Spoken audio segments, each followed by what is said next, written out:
अब देखते हैं द्विशब्द से स्त्रीलिंग में कैसा रूप बनता है।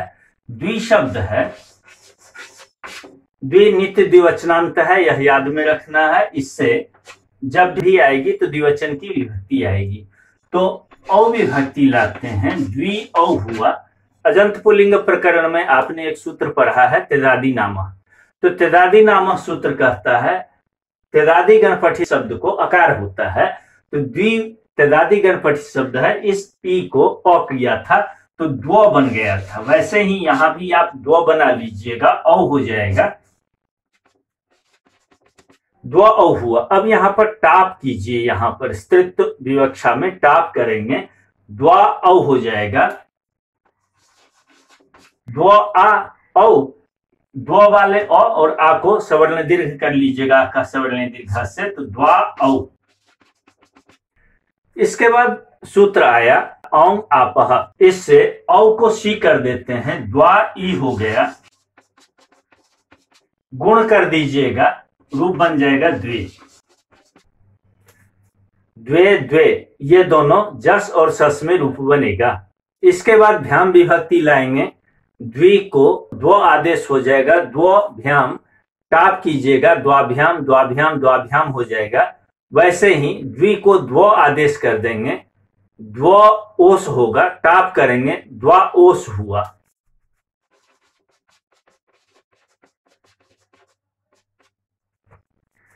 अब द्वा वाले आ को आंगी चापह से एकार हो जाएगा, आंगी ओसी चौपरे आप एकार, तो ओस परे है, आ को ए हो जाएगा, द्वे ओस होगा।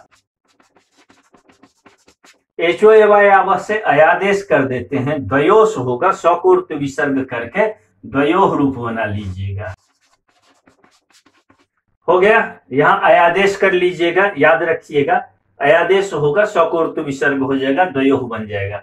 तो आपने देखा द्विशब्द को सबसे पहले तेदादी नामः से द्व आदेश करते हैं, उसके बाद हम टाप करते हैं, फिर सवर्ण दीर्घ कर देते हैं तो द्वा बन जाता है।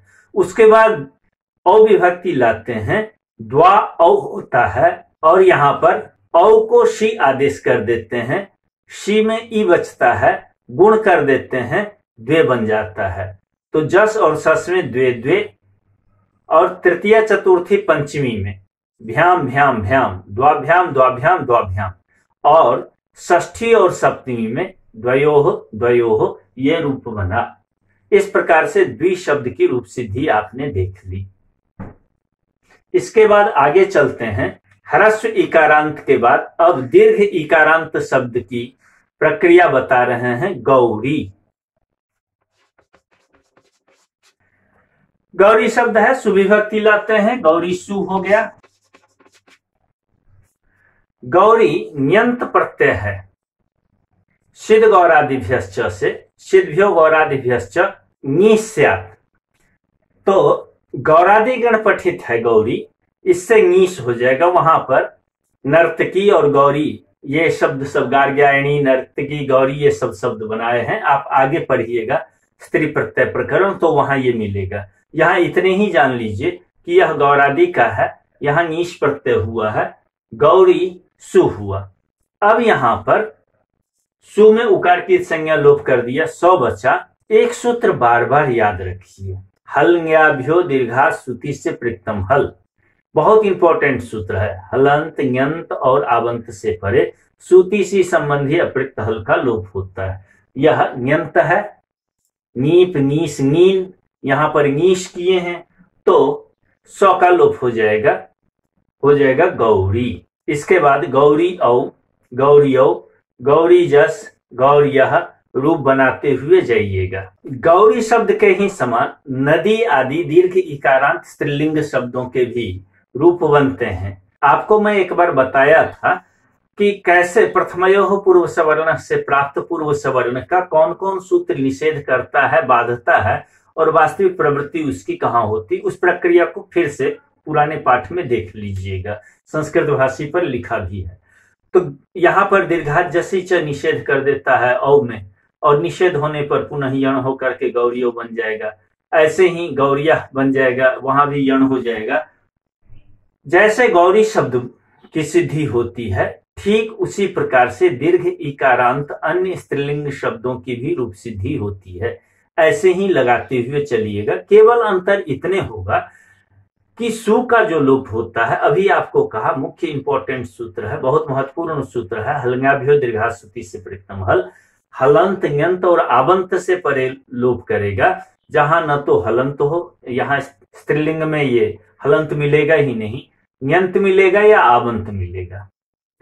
तो यंत और आबंत से परे सु का लोप हो जाएगा। यदि वह यंत और आबंत नहीं है तो वहां सु का लोप नहीं होगा। जैसे लक्ष्मी है, लक्ष्मी शब्द की निष्पत्ति नीश और नीन आदि यंत शब्दों से, नीप नीश नीन प्रत्यय से नहीं होकर के हुआ है, इसीलिए यहाँ सु को रुत विसर्ग होगा। जहां जहां ऐसे शब्द हैं वहां वहां रुत विसर्ग होगा, और जहां नीश नीन नीन से बने हुए शब्द हैं वहां पर सु का लोप हो जाएगा।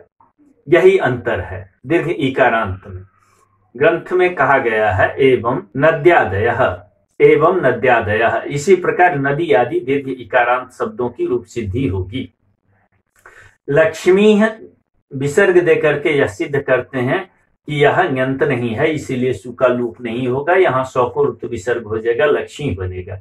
लेकिन शेष जो रूप हैं सभी विभक्तियों के, वो गौरी शब्द के ही समास चलेंगे।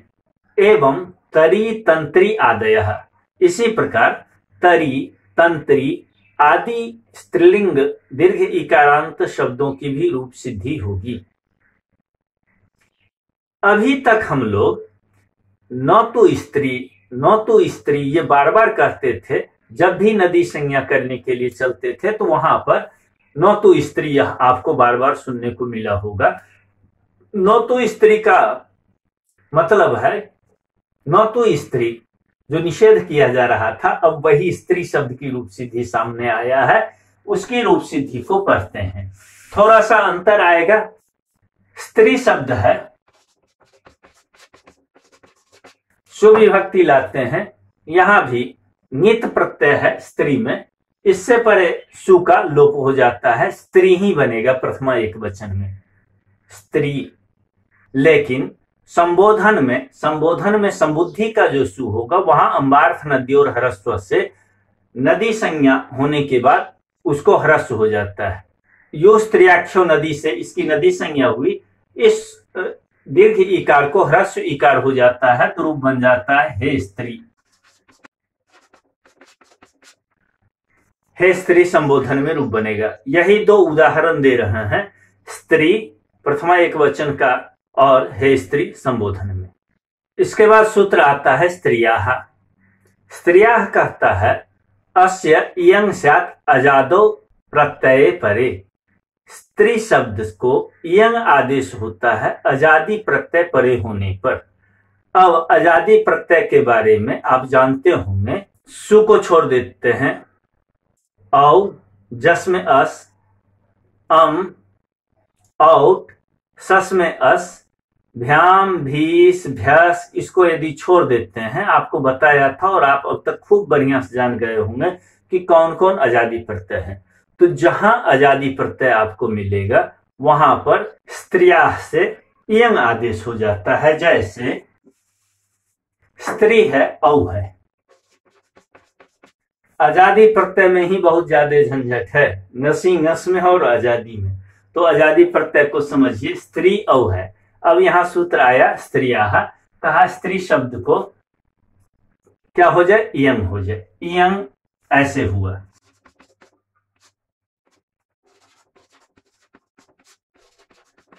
आप ठीक से देख लीजिए इयं को। इयं में य का अ और नो, इन दोनों की संज्ञा और लोप कर देते हैं, इ बचता है, और यह ई इसमें त्र में मिल जाएगा, तो रूप बन जाएगा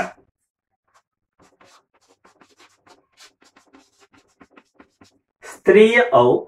और यहां पर वर्ण सम्मेलन फिर से कर लीजिए, औ को य में मिला देते हैं, बन जाएगा स्त्रियो।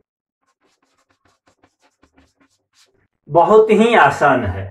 कैसे आसानी से इयं आदेश और ये हो गया। तो स्त्रिया सूत्र याद रखिएगा, अजादि विभक्ति जहां जहां मिले वहां पर इसी प्रकार से इयं आदेश करके स्त्रीय बना लीजिएगा। और आजादी विभक्ति को मिला लीजिएगा, जहां स मिल जाए उसको ऋतु विसर्ग करते हुए चले जाइएगा। यह एक सामान्य नियम है। तो स्त्रियौ स्त्रियः ये रूप बनेगा। इसके बाद सूत्र आया वाम ससोह वा अम ससोह। अम और शस में स्त्री शब्द को यंग आदेश विकल्प से होता है। तो स्त्री शब्द है, अम विभक्ति जब लाते हैं तो वहां पर विकल्प से केवल हो जाएगा। तो स्त्री है, अम हुआ, इसको इयंग कर देते हैं। इसको स्त्री को इयंग आदेश विकल्प से किया, वाम ससो से स्त्रीय अम मिला देते हैं, स्त्रियम बन जाएगा। इसी प्रकार यदि अम के जगह पर शस का अस होता, स्त्रियस होता, स को ऋतु विसर्ग करके स्त्रिय रूप बन जाएगा। तो एक बार तो वाम ससोह से इयंग आदेश होगा, और जिस बार इयंग आदेश नहीं होगा उस बार अमी पूर्व से पूर्व रूप कर देते हैं। स्त्री है, अम है, यह पूर्व में दीर्घ इकार है तो अकार भी दीर्घ इकार हो जाएगा, बन जाएगा स्त्रीम। तो दो रूप बनेंगे, स्त्रियम और स्त्रीम, ये दो रूप बन गए। यूं ही शस में भी स्त्रिय रूप बनेगा, और जिस बार यंग आदेश नहीं होगा उस बार स्त्री अस, इसमें पूर्व सवर्ण दीर्घ हो जाएगा। तो स्त्रीस बनेगा, सौ को रूप विसर्ग कर लीजिएगा, सौ को रूप विसर्ग कर लीजिएगा, स्त्री बन जाएगा। सस में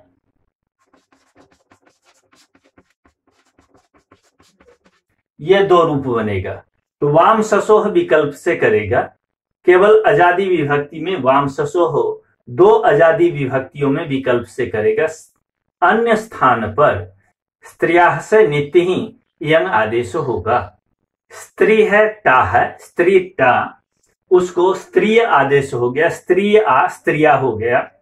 इसी प्रकार गे में स्त्री है, ए है, यहां पर आडागम भी होता है और आटस च से वृद्धि होकर के स्त्री अय होता है। स्त्री को यंग आदेश करके स्त्रीय रूप बन जाता है। स्त्रियाः स्त्रियाः रूप बनेगा नसी नस में। यहां आम विभक्ति में कहते हैं परत्वात नुट। उस झगड़ा को जरा समझिए, क्या बात है। स्त्री शब्द है, आम विभक्ति लाते हैं, स्त्री आम हुआ। अब यहां स्त्रियाः आजादी विभक्ति में स्त्री को इयंग आदेश प्राप्त होता है और ह्रस्व नद्यापो नूट से नूट प्राप्त होता है, क्योंकि ये नदी संज्ञक शब्द है। तो नूट हो या इयंग आदेश हो, दोनों में से कौन हो, उसी को स्पष्ट करते हुए कहते हैं ह्रस्व नद्यापो नूट पर में है, अतः परत्वात नूट, पहले नुडागम होगा, स्त्री न आम होगा।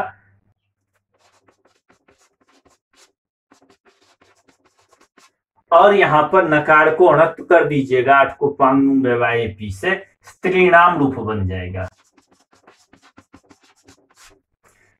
यही विशेष है। एक आजादी विभक्ति ऐसी मिली जहां पर ईकार को इयंग आदेश नहीं होता है, स्त्रीणाम रूप बनता है। सुप में स्त्रीषु, वहां पर सुप के सौ को मूर्धन्यादेश कर लीजिएगा, स्त्रीषु हो जाएगा। तो आपने स्त्री शब्द की रूप सिद्धि को देखा। इसमें तीन कार्य मुख्य आपको दिखाए गए हैं। एक इयंग आदेश, और इयंग आदेश के लिए दो सूत्र।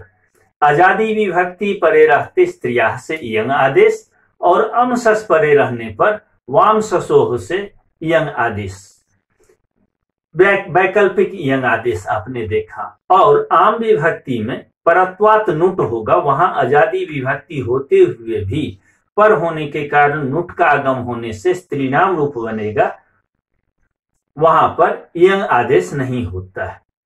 इतना ही अंतर है दीर्घ इकारांत लक्ष्मी शब्द, गौरी शब्द में और स्त्री शब्द में।